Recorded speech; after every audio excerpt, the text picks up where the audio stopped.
আমি আপনাকেই ফোন করতে যাচ্ছিলাম। তোমার আর কতক্ষণ লাগবে? আপনি এটা ধরে নিতে পারেন গন্তব্যে আমরা পৌঁছে গেছি। বলছো লোকের কাছাকাছি দেখতে পাচ্ছ? হ্যাঁ, দেখতে পাচ্ছি তো। Tendering and estimating department.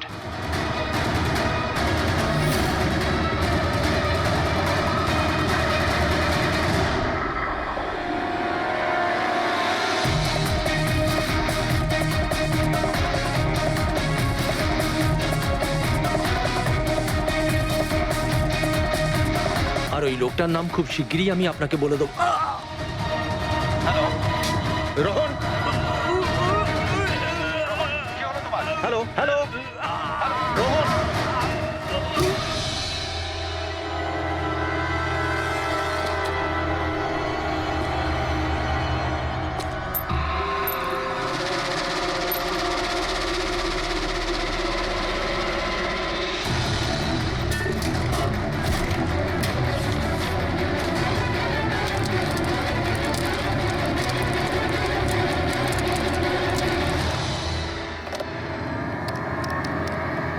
Hello, police station.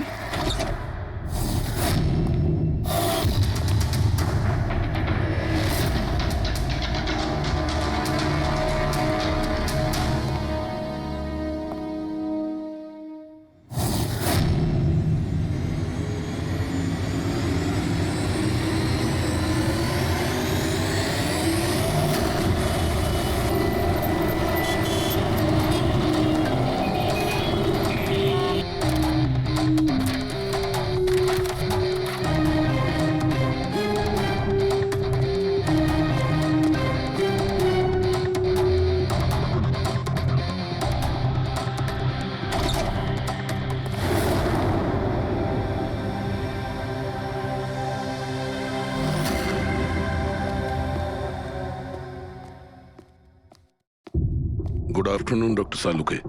Good afternoon. Please, sorry, don't mind. আসলে যখনই কোনো নিরপরাধ লোকের খুন দেখি না, তখনই গুড আফটারনুন, গুড মর্নিং এর উপর বিশ্বাসই চলে। তাই তো ডক্টর। ডক্টর কোনো পোক্ত প্রমাণ পেলেন? আপাতত এই ল্যাপটপের চার্জারটা তার, এটা দিয়েই শ্বাসরোধ করা হয়েছে এর। আর এর মৃত্যুর সময় হচ্ছে সকাল 9টা থেকে 9:30টার মধ্যে। আর হ্যাঁ, লাশের পাশে এই মোবাইলটা পাওয়া গেছে। হয়তো এটা আমাদের কোনো সাহায্য করবে। আর ওই বাকি প্রমাণগুলো যার ব্যাপারে ইন্সপেক্টর সমীর বলছিলেন? স্যার, স্যার রোহনের ডায়েরি এই দেখুন, পুরোটাই পুড়ে গেছে, ছাই হয়ে গেছে। তবে এই ডায়েরিটার সঙ্গে অনেক ডকুমেন্টসও ছিল, সেগুলোও পুড়ে গেছে। বুঝতেই পারছি না যে ওই ডকুমেন্টস এমন কি ছিল। নিশ্চয়ই এর মধ্যে এমন কিছু ছিল যার জন্য ওই খুনি প্রবলেমে পড়তো, তাই প্রমাণ জ্বালিয়ে দিয়েছে আর এই রোহনকেও মেরে দিয়েছে। স্যার, হ্যাঁ, এই হার্ড ডিস্কটা আমি এখানেই পেয়েছিলাম, ক্রাইম সিনে। আমি এটা একজন কম্পিউটার এক্সপার্টকে দেখিয়েছি। পুরোপুরি নষ্ট হয়ে গেছে, ডেটা রিকভার করা সম্ভবই নয়। খুনি প্রত্যেকটা প্রমাণকে খারাপ করে দিয়েছে। কোনো ব্যাপার না, কোথাও না কোথাও কিছু না কিছু প্রমাণ নিশ্চয়ই পাবো। পুরবি, স্যার। এই রোহনের ব্যাকগ্রাউন্ড চেক করেছো? হ্যাঁ স্যার, পুরো নাম রোহন কুমার। এ পুনেতে থাকে, এখানে মুম্বাইতে চাকরি করছিল, একাই থাকতো। আর এখানে এই বাড়ি থেকেই কাজ করছিল। কি কাজ কি করতো? গোয়েন্দা ছিল। বড় বড় কোম্পানিতে যে লাখ লাখ টাকা জালিয়াতি হয় সেগুলোর তদন্ত করতো। তাহলে তো অনেক শত্রুই আছে এই রোহনের। হ্যাঁ দয়া, আর ওই অনেকগুলো শত্রুর থেকে আসল খুনিটা কে সেটা হয়তো তোমাকে এইটা বলবে। কি এটা ডক্টর? এটা চুম্বক। চুম্বক? এর মধ্যে একজন দৌড়বীরের ছবিও আছে, কিন্তু এই চুম্বক রোহনের বডির মধ্যে কি করছিল? আমার মনে হচ্ছে হয়তো এটা খুনির হবে। ওর পকেটে ছিল, এদিক ওদিক করতে গিয়ে হয়তো এটা পড়ে গেছে। তাহলে তো এটা আঙুলের ছাপ থাকবে? না, একটাও নেই। একটাও নেই।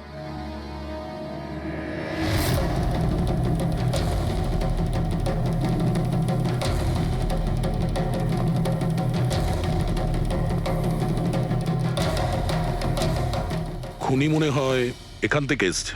পুরবি, স্যার। এই রোহন এই মুহূর্তে কার জন্য কাজ করছিল? স্যার, ডিএনডি বিল্ডকম লিমিটেডের জন্য। BND Buildcom limited? এটা তো ইঞ্জিনিয়ারিং আর কনস্ট্রাকশনের 1 নম্বর কোম্পানি শহরের। হ্যাঁ স্যার, এই দেখুন, এই ভাঙা হার্ড ডিস্কটার উপরেও ওই কোম্পানিটারই স্টিকার লাগানো রয়েছে। আর মারা যাওয়ার ঠিক আগে এই রোহন এই কোম্পানির সিইও মিস্টার হিতেশের সাথে ভিডিও কলে ছিল। আর স্যার এই লোকাল পুলিশ স্টেশনেই হিতেশে কমপ্লেন করেছিল।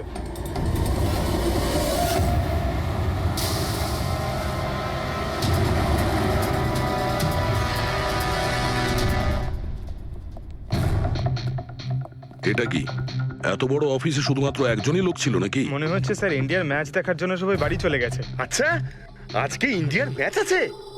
স্কোরটা কি হলো? কোহলি সেঞ্চুরি করতে যাচ্ছে। কি বলছেন স্যার? আপনি কি করে জানলেন?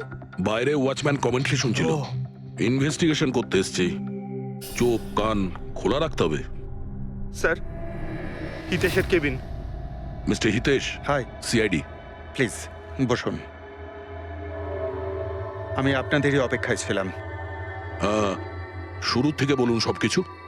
6 মাস আগে আমি রোহনকে কাজে রাখি। গত 5 বছর ধরে আমাদের কোম্পানিতে যে লোকসান হচ্ছে তা আগে কখনো হয়নি। কি ধরনের ক্ষতি? লোকসানের লিস্ট তো বলে শেষ করা যাবে না। যে টেন্ডারগুলো আমাদের কোম্পানির পাওয়া উচিত ছিল সেগুলো হাত থেকে বেরিয়ে যাচ্ছিল। এই দেখুন, 1100 কোটির রিফাইন্ডিং কন্ট্রাক্ট, 37 কোটির রেলওয়ে কন্ট্রাক্ট, আর 800 কোটির পাওয়ার ট্রান্সমিশন কন্ট্রাক্ট। এটাও তো হতে পারে যে যে সমস্ত কোম্পানি এই কন্ট্রাক্টটা পেয়েছে ওরা আপনার থেকে কম কোট দিয়েছে। সেটাই তো আমি বলতে চাইছি স্যার। যদি অন্য অন্য কোম্পানি এই টেন্ডার পেত তাহলে ব্যাপারটা অন্য ছিল, কিন্তু এই সমস্ত কন্ট্রাক্ট একটা মাত্র কোম্পানিই পেয়েছে। আর সবচেয়ে বড় কথা হলো তাদের অ্যামাউন্ট আমাদের দেওয়া অ্যামাউন্টের থেকে মাত্র 1000 টাকা কম। শুধুমাত্র 1000 টাকা কম?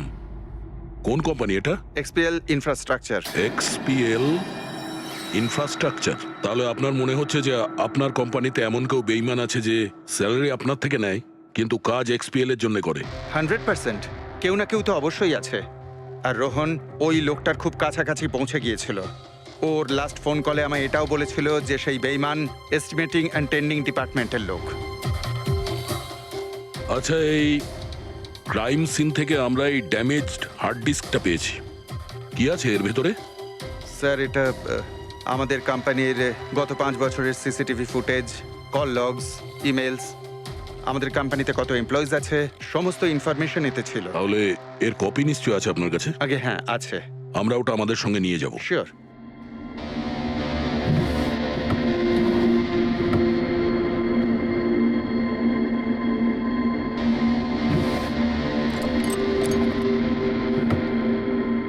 হয়তো হার্ড ডিস্কটা চুরি হয়ে গেছে। আমি এখানেই রেখেছিলাম হার্ড ডিস্কটা। কি? আপনার কেবিনের ভেতর থেকে কোনো জিনিস কি করে চুরি হয়? হয়তো আমার অনুপস্থিতিতে কেউ এসেছিল আর এখান থেকে। কিন্তু আপনার অফিসে সিসিটিভি ক্যামেরা লাগানো নেই কেন? কখনো দরকারই পড়েনি স্যার। প্রয়োজন বলে আসে না, এখন পড়লো তো প্রয়োজন। Sorry sir. আর হ্যাঁ মিস্টার হিতেশ, আপনার কোম্পানিতে যত এস্টিমেটিং আর টেন্ডারিং ডিপার্টমেন্ট আছে, যত লোক আছে, আমরা তাদের সঙ্গে কথা বলবো। স্যার, আজকে ওই ডিপার্টমেন্টের কোনো এমপ্লয়ি কাজে আসেনি। কেন? সবাইকে ছুটিতে গেছে?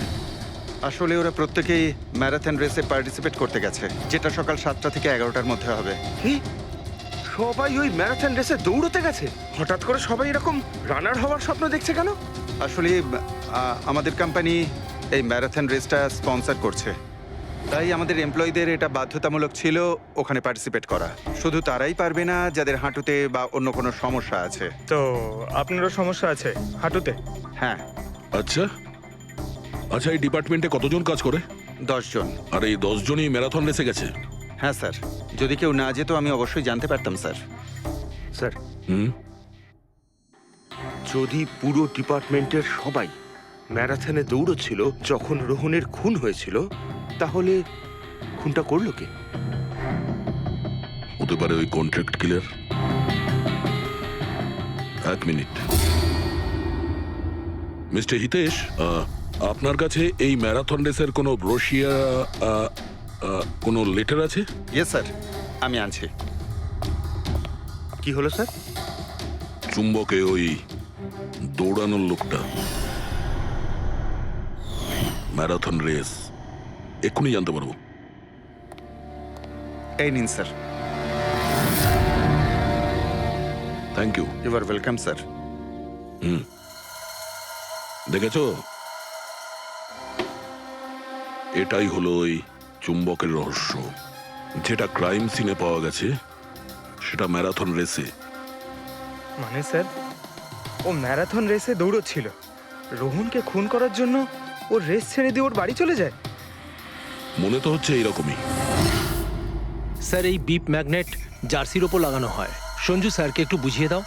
দেখুন স্যার, এই ম্যাগনেটটাকে এখানে এইভাবে লাগিয়ে দিতে হবে। সেম এরকমই আরেকটা নেওয়ার পরে জার্সির ভেতর থেকে আমরা নিয়ে নেব, আর এটাকে আমরা এইভাবে লাগিয়ে দেবো। সেম আরেকটা এইভাবে নিয়ে এটাকে নিয়ে আমরা এইভাবে লাগিয়ে দেবো, আর এটা এইভাবে লক হয়ে যায়। আগে আমরা সেফটি পিন ইউজ করতাম, কিন্তু দু একবার রানার্সের চোট লেগেছিল, তাই আমরা এই ম্যাগনেট টেকনিকটার ব্যবহার করছি। এই ম্যাগনেট আর রেসিং হুইপ আপনি সব প্রতিযোগীকেই দিয়েছিলেন? ইয়েস স্যার, সবাইকে জানিয়ে দেওয়া হয়েছিল, বলাও হয়েছিল রেস শেষ হয়ে যাওয়ার পরে সব ম্যাগনেটগুলোকে ফেরত দিয়ে দিতে। তাহলে কারা কারা এই ম্যাগনেট ফিরিয়ে দেয়নি? স্যার, অনেকেই দেয়নি, কেউ ফেলে দিয়েছিল, কেউ বা হারিয়ে ফেলেছিল, আর এক একজনের দায়িত্বও ছিল না যে জিনিসটাকে ফেরত দিতে হবে। একটা কথা তো শিওর, কেউ রেস মাঝপথে ছেড়ে দিয়েছিল, গিয়ে খুন করে আবার ফিরে এসেছে। কিন্তু স্যার, রেস তো অনেক লোকেই মাঝখানেই ছেড়ে দিয়েছিল, কিন্তু এটা কি করে জানা যাবে যে তাদের মধ্যে রোহনকে কে মেরেছে? ওই 10 জনের মধ্যেই কেউ হবে যারা ক্যান্টিন ডিপার্টমেন্ট আর এস্টিমেটিং ডিপার্টমেন্টে কাজ করছিল। কিন্তু স্যার, ওই 10 জনের মধ্যে রেস মাঝপথ থেকে ছেড়ে দিয়েছিল, এটা কিভাবে জানতে পারবো? জানা যেতে পারে স্যার। কি করে? স্যার, আমরা প্রত্যেকটা প্রতিযোগীর মাথায় গোপ্রো ক্যামেরা লাগিয়েছিলাম, আর সেটা থেকে জানা যেতে পারে কে মাঝপথে ছেড়ে দিয়েছিল। ওয়ান্ডারফুল।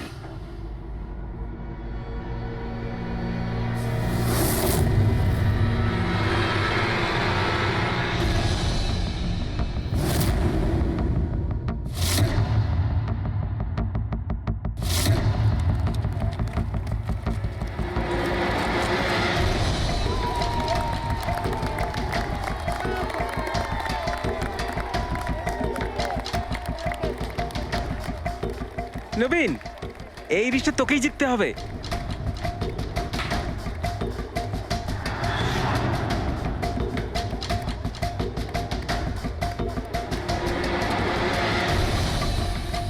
রান।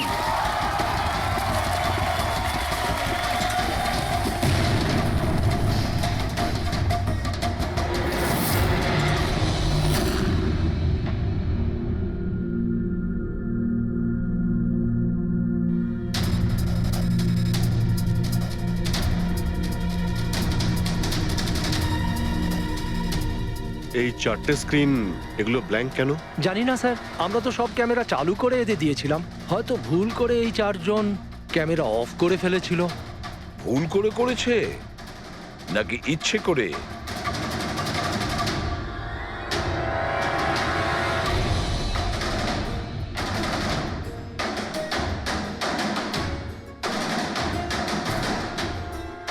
এদের মোটিভটা কি বুঝে উঠতে পারছি না। এরা কি করতে চাইছিল? কি কুনাল, একটা ক্যামেরা ভাঙা, একটা ক্যামেরায় মাটি লেগে আছে, এই 4টে ক্যামেরা ব্ল্যাঙ্ক, সেটা কেন? জানি না স্যার। ওইসব জানি নাটা নিয়ে বললে হবে না। এই সব কটা ক্যামেরা 10-এ 10 আমার চাই। স্যার, এই 3টে ক্যামেরা একদম ঠিক ছিল স্যার। এমপ্লয় 1, এমপ্লয় 2 আর এমপ্লয় 3। তার মানে এই 3টে ক্যামেরায় কোনো টেকনিক্যাল প্রবলেম ছিল না। কেউ ইচ্ছে করে ক্যামেরাগুলো বন্ধ করেছিল বা ভুল করেও করে থাকতে পারে, কিন্তু বলা যায় না। কিন্তু স্যার, এই 4টে ক্যামেরারই ফুটেজ একদম ঠিকঠাক স্যার। এমপ্লয়ি 4, 5, 6, 7। তাহলে এবার যাই প্রবলেম ক্যামেরাতে। সবার আগে প্রবলেম ক্যামেরা ছিল এই নবীনের, যার লেন্স ক্র্যাক হয়ে গেছিল। হতে পারে দৌড়তে দৌড়তে পড়ে গেছিল।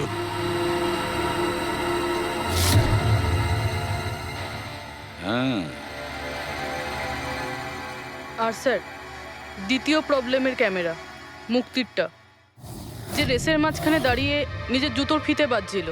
হ্যাঁ, তারপরে ফিতে বাঁধার পরে ওই হাতটাই নিজের লেন্সে লাগায়, আর লেন্সে সমস্ত পিকচারটাই ঝাপসা হয়ে যায়। কিন্তু স্যার, এই মাটি ইচ্ছে করে লাগিয়েছে নাকি ভুল করে?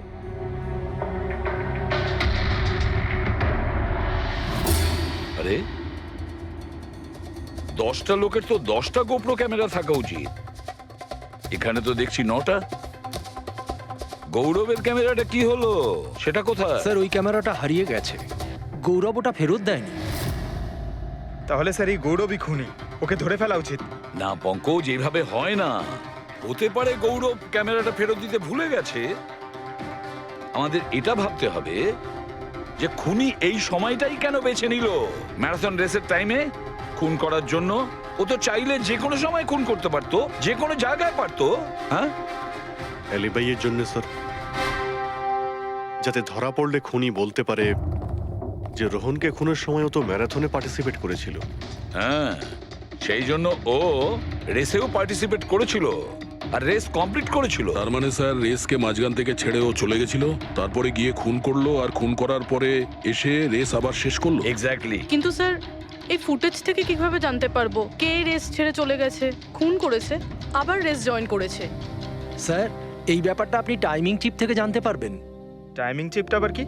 আজকাল ম্যারাথন রেসে বিজেতা কে জানার জন্য RFIDর ব্যবহার করা হয়। RFID মানে রেডিও ফ্রিকোয়েন্সি আইডেন্টিফিকেশন। আগে হ্যাঁ, ও, এই টেকনিক থেকে একটা জিনিস জানা যেতে পারে যে একজন রানারের প্রত্যেকটা ল্যাব কমপ্লিট করতে কত সময় লেগেছে। RFID, radio frequency identification. Sir এটাই হলো চিপ, আর এটা রেসের ম্যাট, আর এটাই RFID টেকনিকে চলে। দেখুন স্যার।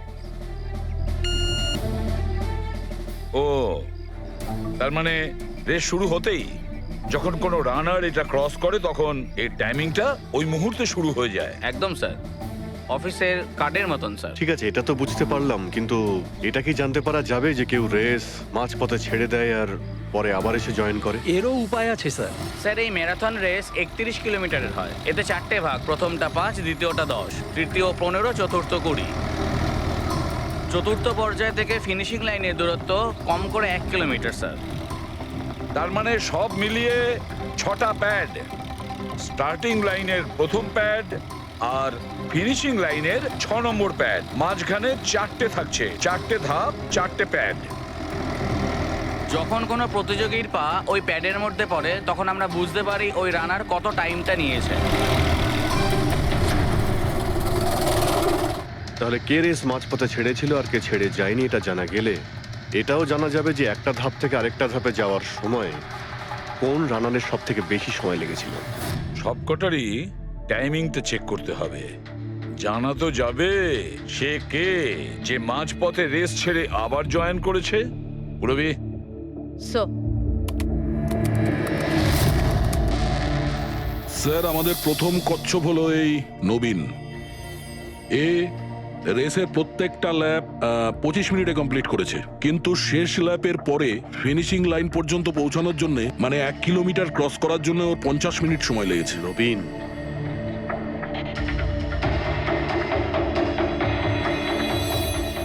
আর স্যার এই মুক্তি, এর টাইম তো রেকর্ডই হয়নি। 15 থেকে 20 কিলোমিটারের মাঝের ধাপ। তাহলে এই হলো দ্বিতীয় সাসপেক্ট।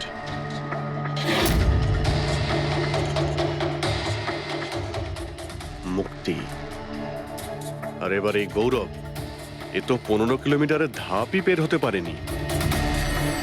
তাহলে এই হলো আমাদের তৃতীয় সাসপেক্ট। স্যার বাকি সবার টাইমিং তো মোটামুটি ঠিকঠাকই আছে। তার মানে এই খুন এই 3 জনের মধ্যেই কেউ করেছে, মুক্তি, নবীন আর গৌরবের মধ্যে। যদি নবীন খুন করে থাকে তাহলে সে রেস ছেড়েছে 20 কিলোমিটার আর ফিনিশিং লাইনের মাঝপথে। পেড্রিক, পঙ্কজ, বাইক নিয়ে যাও, এবার স্পিডে যাবে ওই রুটেই। আর খেয়াল করো যেখানে ওই 3 জন যেখানে রেস ছেড়েছে সেখান থেকে রোহনের বাড়ি কতটা দূরে আর কত সময় লাগবে।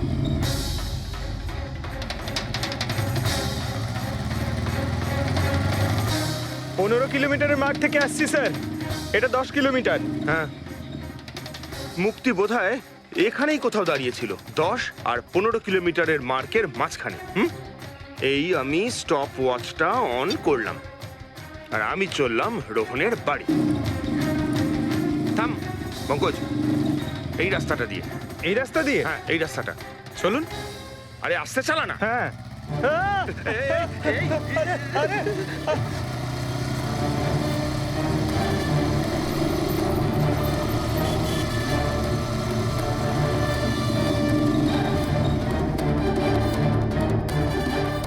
এই দেখুন রোহনের বাড়ি। মুক্তি নিশ্চয়ই রোহনের ঘরে পিছনের জানলা দিয়ে ঢুকেছিল।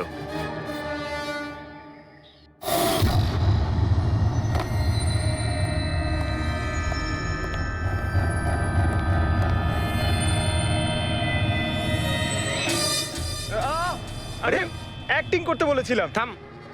মুক্তি রোহনকে খুন করার পর হয়তো সমস্ত তথ্য প্রমাণ পুড়িয়ে আবার দৌড়ে ফিরে গিয়েছিল ম্যারাথন শেষ করতে। চল আমরা আবার যাব সেই ম্যারাথনের ওখানে 20 কিলোমিটারের মার্কটার কাছে।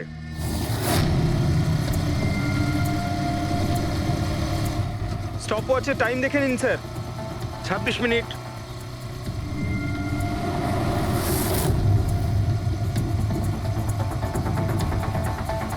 বাহ, আরে ব্যাস ব্যাস ব্যাস। এবার মুক্তি পৌঁছলো 20 কিলোমিটারের মার্কে পাক্কা 30 মিনিট পরে। আর তারপর এখান থেকেই হয়তো ও রেসটা শেষ করেছিল।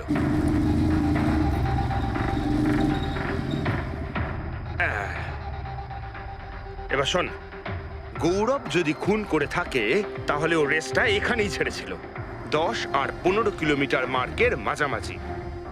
এই আমি স্টপ ওয়াচ অন করলাম। এবার যাব আমরা রোহনের বাড়ি। চলো। চল।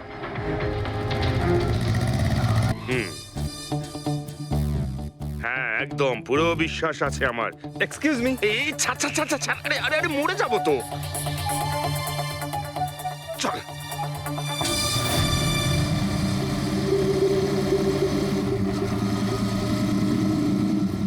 ব্যাস। একটু দাঁড়ান, আমি বুঝতে পেরেছি। আমি বলছি, এই গৌরব রোহনের বাড়ি থেকে 15 থেকে 20 কিলোমিটার দূরে রেসে আবার জয়েন করেছিল, তাই না? শাবাশ। হ্যাঁ। আমার সাথে থেকে থেকে তোরও তো বুদ্ধি খুলে গেছে। আর এই সব কিছু করতে গৌরবের টাইম লেগেছিল পুরো 27 মিনিট। এবার দেখা যাক নবীনের কত লেগেছিল। এবার যদি নবীন খুন করে থাকে তাহলে ও নিশ্চয়ই এখান থেকে গেছিল, যেখানে ও পড়ে গেছিল। এই আমি স্টপ ওয়াচ অন করলাম। এবার যাওয়া যাক রোহনের বাড়ি। চল। চলুন স্যার। ওকে। পঙ্কজ, 3 জন রোহনের সাথে এরকমই কিছু করেছিল। ব্যাস। রোহনকে খুন করে নবীন এইখানে এসে পৌঁছেছিল ফিনিশিং লাইনের সামনে, যেখানে ও ক্যামেরাটা দ্বিতীয়বারের জন্য সরিয়েছিল। আর এই সব কিছু করতে ওর লেগেছিল হয়তো 48 মিনিট। স্যার, জানতে পেরেছি 3 জনের কত সময় লেগেছিল। আচ্ছা, তাহলে বলো মুক্তির কত সময় লেগেছিল? মুক্তির লেগেছিল 30 মিনিট। আর টাইমিং চিপ অনুযায়ী 39 মিনিট লেট ছিল। আর গৌরব? গৌরবের 27 মিনিট। আরও ম্যারাথন রেস থেকে নিখোঁজ ছিল 24 মিনিটের জন্য। নবীনের লেগেছিল 48 মিনিট রোহনের বাড়ি গিয়ে ওকে খুন করে ফিরে আসতে। আর টাইমিং চিপ অনুযায়ী এই নবীন 50 মিনিট লেট ছিল। হ্যাঁ, আমাদের খুনি এই 3 জনের মধ্যেই কেউ হবে, নবীন, গৌরব আর মুক্তির মধ্যে। মিস্টার নবীন, একটা কথা বলুন। এই রেসে আপনি প্রত্যেকটা ল্যাপ 25 মিনিটে কমপ্লিট করেছেন, কিন্তু ফিনিশিং লাইনের আগে ওই 1 কিলোমিটার যেতে আপনার 50 মিনিট সময় লেগেছিল। কেন? স্যার, ওই 20 কিলোমিটার পুরো করার পর আমি নিচে পড়ে গেছিলাম। আর স্যার, ওই আমার পায়ে চোট লেগেছিল আর ক্যামেরাটাও ভেঙে যায়। স্যার, লাস্টের 1 কিলোমিটার আমি কতটা কষ্টে পুরো করেছি স্যার আমিই জানি সেটা। এই আঘাতটা কোথায় লেগেছে আপনার? স্যার, এইখানে দেখুন স্যার। পট্টিটা খোলো। হ্যাঁ, এইটা।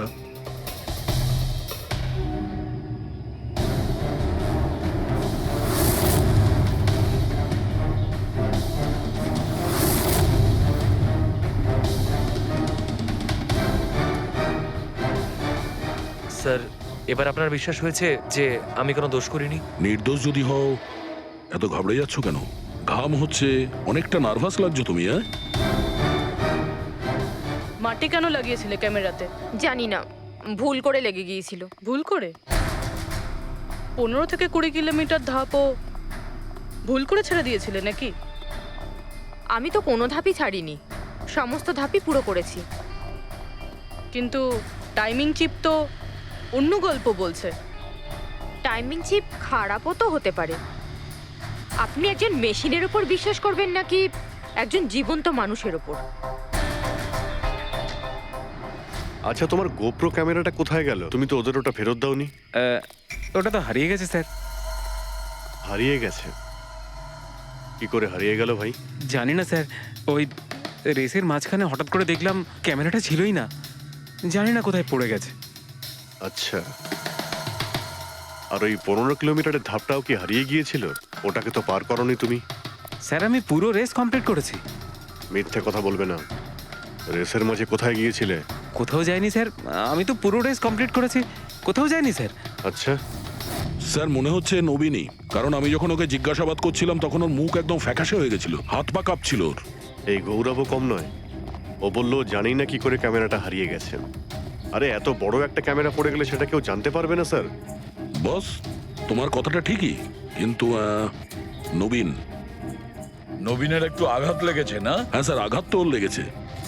স্যার আমার মনে হচ্ছে ও মিথ্যে কথা বলছে। স্যার আমার মনে হচ্ছে মুক্তি মিথ্যে বলছে।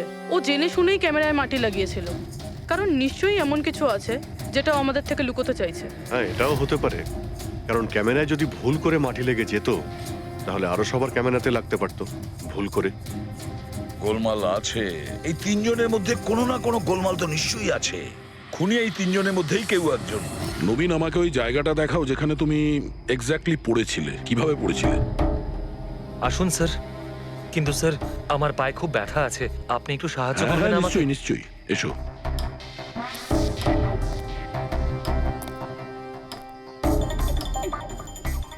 স্যার আমি এখনো বলছি আপনাকে, আপনি নিজের টাইম ওয়েস্ট করছেন। এমনটা যেন না হয় যে আসল খুনিই পালিয়ে যায়। সিআইডির হাত থেকে আজ পর্যন্ত কোনো খুনি না বেরিয়েছে না বেরোতে পারবে। নিশ্চিন্ত থাকো। হ্যাঁ স্যার ওই যে এখানে আটকেই আমি পড়ে যাই। এখানে? হ্যাঁ স্যার। স্যার পড়ে যেতেই আমার ক্যামেরাটাও ভেঙে যায়। আচ্ছা, তারপর আমি ক্যামেরাটা আবার লাগালাম, তারপর রেস স্টার্ট করলাম। প্রচুর ব্যথা নিয়ে তুমি এই রেসটা ফিনিশ করেছো। হ্যাঁ স্যার, এখনো খুব ব্যথা। তুমি পড়েছিলে এইখানে, এই জায়গাটায়? হ্যাঁ স্যার, খুব ক্লান্ত হয়ে গেছিলাম তো, তাই খেয়াল করিনি আর পা আটকে নিচে পড়ে যাই। আচ্ছা, রেস ফিনিশ করার আগে তুমি দ্বিতীয়বার ওই ক্যামেরাটাকে সরিয়ে দিয়েছিলে কেন? আচ্ছা, ওটা তো স্যার খুব গরম লাগছিল তো, তাই মুখটা ধোয়ার জন্য আমি ক্যামেরাটা খুলে ফেলেছিলাম। কিন্তু কিছুক্ষণ পরেই আমি আবার ক্যামেরাটা লাগিয়ে নিই। রেস তো আমি তারপরেই কমপ্লিট করেছিলাম। হ্যাঁ ঠিক আছে, চলো। স্যার কিছু তো বলুন, আমরা যাচ্ছি কোথায় আসলে? তোমার হারিয়ে যাওয়া ক্যামেরা খুঁজতে। স্যার কিন্তু এত বড় জায়গাতে আমরা খুঁজবো কি করে ওই ক্যামেরাটা? প্রত্যেক ক্যামেরাতে একটা চিপ লাগানো আছে, আর এই ম্যাপ বলছে তোমার ক্যামেরা এইদিকেই আছে। চলে এসো। ম্যাম, আমি সত্যি কথাই বলছি। সত্যি তো এটাই, তুমি 10-15 কিলোমিটারের মাঝে রেস ছেড়ে দিয়েছিলে, আর তারপরে রোহনকে মেরে দিয়ে এখানে চলে এলে, এই 20 কিলোমিটারের মার্কে চলে এলে। কারণ তুমি তো জানতে এখান থেকে তোমাকে কোনো খেলোয়াড় দেখতে পাবে না। সব খেলোয়াড়রা তো তখন পিছনে। সব মিথ্যে। আপনি আমার কথা বিশ্বাস কেন করছেন না?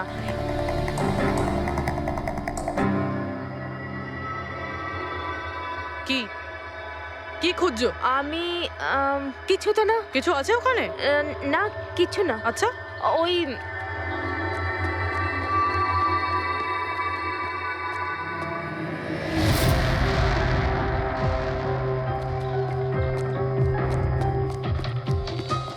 ও তো তুমি সাইকেলে করে গিয়েছিলে রোহনকে খুন করতে? আমি সত্যিই জানি না যে এই সাইকেলটা কার। তাই এক্ষুনি সব জানা যাবে যখন তোমার আঙুলের ছাপ এই সাইকেলে পাওয়া যাবে। হ্যাঁ ম্যাম প্লিজ। হ্যাঁ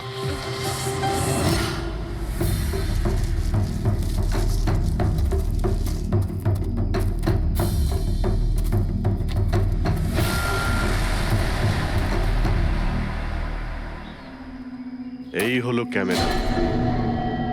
এটাকে পুরো ভেঙে ফেলেছো? হ্যাঁ, আমি ভাঙিনি স্যার।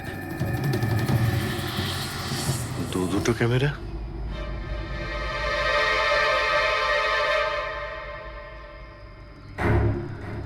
এই ক্যামেরাটা আবার কার? স্যার স্যার সরি, আমি আপনাকে মিথ্যে বলেছি স্যার, কিন্তু আমি আপনাকে সব সত্যি কথা বলে দিচ্ছি স্যার। বলো, তাহলে সত্যি বলার মুড হয়েছে তোমার? বলো। আসলে আমি এই জঙ্গলে না ড্রাগস নিতে এসেছিলাম, ওই গায়ের জোর বাড়ানোর ড্রাগস, যাতে আমার গায়ে শক্তি আসে আর আমি জোরে দৌড়ে এই রেসটা জিতে যেতে পারি। সেই জন্যই আমি ক্যামেরাটা ভেঙে দিয়েছিলাম। খুব ভালো মজা করো তুমি। জোরে দৌড়ানো ড্রাগ নিয়েছিলে ম্যারাথনে, যেখানে অনেকক্ষণ দৌড়তে হয় আস্তে আস্তে, সেখানে জোরে দৌড়ানো ড্রাগের দরকার ছিল। মজা করছো? হ্যাঁ, এটা কার ক্যামেরা? আমি জানি না স্যার। কোনো ব্যাপার না, সব জানতে পেরে যাব। আমি অপরাধ করেছি, কিন্তু ওটা নয় যেটা আপনি ভাবছেন। আমি রোহনকে মারিনি। আমার দোষ শুধু এটুকুই যে আমি রেসটা জেতার জন্য একটু চালাকি করেছিলাম। বুঝলাম না, কি করেছো তুমি? আমি জানতাম না যে টাইমিং চিপ প্রত্যেক ধাপে রানারের টাইম নোট করবে। আমি ভেবেছিলাম শুধু রেসের প্রথমে আর শেষে টাইম ক্যালকুলেট হবে, আর তাই 10 কিলোমিটার পর্যন্ত এসে ক্যামেরায় মাটি লাগিয়ে দিয়েছিলাম আর ওখান থেকে সাইকেল নিয়েছিলাম।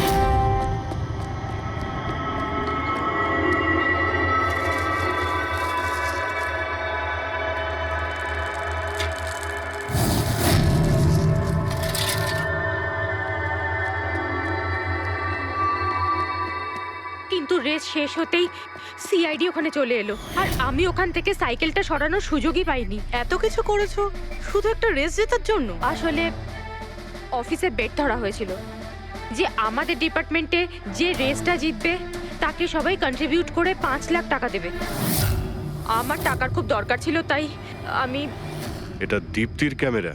এই দুটো ক্যামেরা তোমরা কেন ভেঙেছিলে? স্যার আসলে আমরা এই রেসে এসেছিলাম যাতে একে অপরের সাথে সময় কাটাতে পারি, কিন্তু তারপরে খেয়াল হলো যে আমাদের প্রেমের কথাবার্তা সব ওই গোপ্রোতে রেকর্ড হচ্ছে স্যার। কখন থেকে ফলো করছে। শোন না, তোকে খুব সুন্দর লাগছে। দাঁত ছাড়ো তো। কি হলো? গোপ্রোতে সব রেকর্ড হচ্ছে। ও গড, এখন কি করব? একটা কাজ করা যাক, চল আমার সঙ্গে। হ্যাঁ,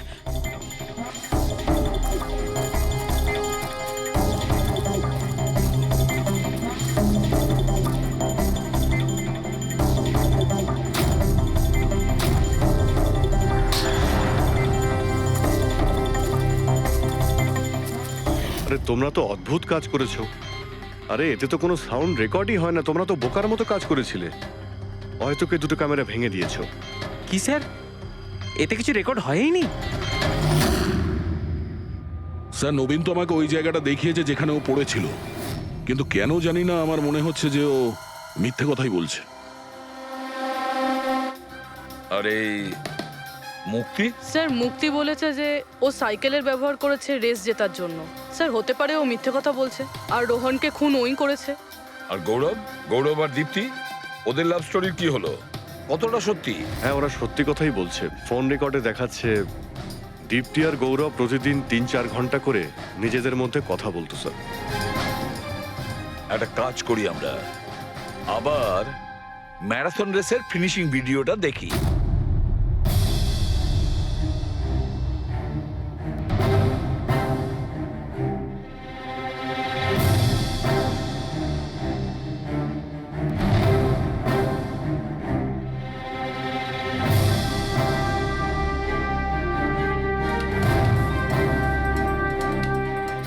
তার মানে গৌরবের ঠিক পরেই এই দীপ্তি ঢুকেছিল।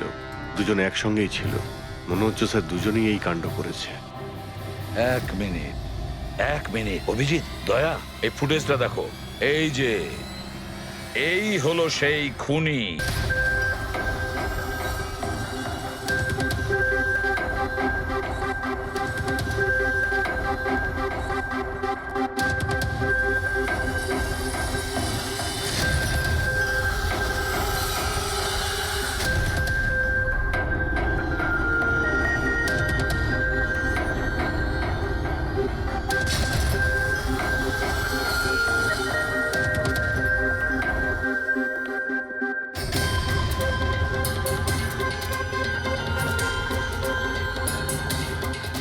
স্যার আমাদের এখানে কেন ডাকা হয়েছে? খুনির নাম বলবার জন্য।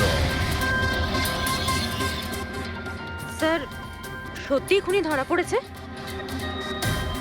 তাহলে তাহলে বলুন না স্যার, কে খুনি? আরে বলবো, একটু ধৈর্য ধরো। মুক্তি, 5 লাখ টাকার জন্য তুমি বেইমানি করেছো। 5 লাখ টাকার জন্য। আর গৌরব, তুমি হ্যাঁ? তুমি তো তোমার ভালোবাসা লুকোনোর জন্য বেইমানি করেছো।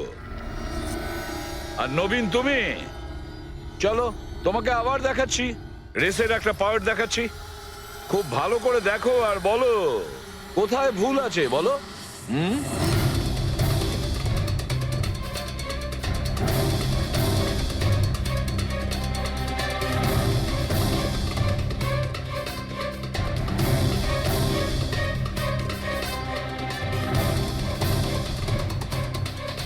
কিছুই তো নেই স্যার, সবই তো ঠিকই আছে। কোনো প্রবলেম নেই। তোমার মনে আছে তুমি বলেছিলে যে ক্যামেরাটা দ্বিতীয়বার যখন তুমি সরিয়েছিলে তারপরে তুমি মাথায় জল ঢেলেছিলে? ওটা তো স্যার খুব গরম লাগছিল, তো তাই মুখটা ধোয়ার জন্য আমি ক্যামেরাটা খুলে ফেলেছিলাম। মিথ্যে বলেছিলে তুমি, নিজের মাথায় জল ঢেলেছিলে। অথচ যখন ফিনিশিং লাইনে পৌঁছলে তখন তো তোমার ভেজা অবস্থায় থাকার কথা ছিল। কিন্তু এই ফুটেজে আমরা কি দেখতে পাচ্ছি? তুমি শুকনো অবস্থায় দৌড়চ্ছ। হয়তো জল শুকিয়ে গেছিল। বর্ষাকালে অত তাড়াতাড়ি জল শুকিয়ে গেল, অদ্ভুত ব্যাপার। তাহলে নবীন, তোমাকে আরো একটা ফুটেজ দেখাই, এই গল্পের শেষ অংশ। বলো, এটা দেখে তোমার কি মনে হচ্ছে?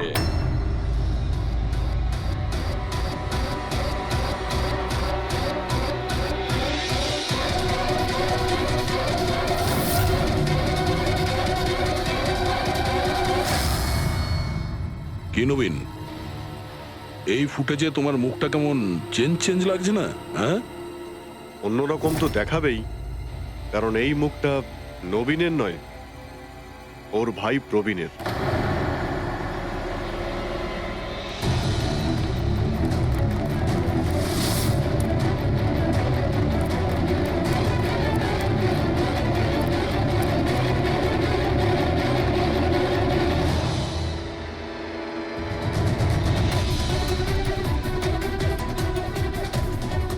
খুব বড় প্ল্যান বানিয়েছিলে তুমি, দারুণ মাথা খাটিয়েছিলে তুমি। প্রথমে 3টে এমপ্লয়ির ক্যামেরা বন্ধ করে দিয়েছিলে,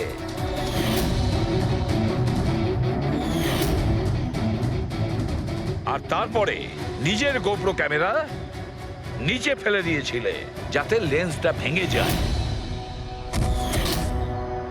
আর তারপর নবীন নিজের ক্যামেরাটাকে খুলে পরিয়ে দিল নিজের ভাইকে, মানে প্রবীণকে।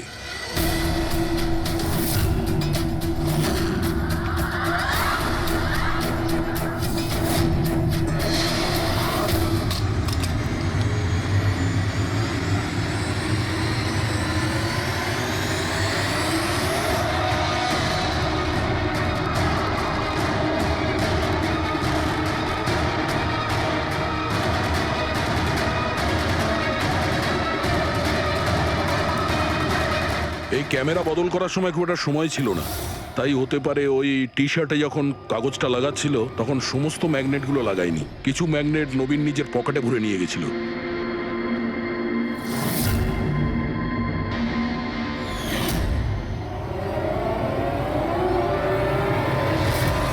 নবীন রেস ছেড়ে বেরিয়ে যায় রেইনকোট পরে, আর পৌঁছে যায় রোহনকে খুন করার জন্য। কিন্তু ও কি করে জানবে যে রোহনকে মারার সময় ম্যারাথন রেসের ওই ম্যাগনেটই ওকে ফাঁসিয়ে দেবে?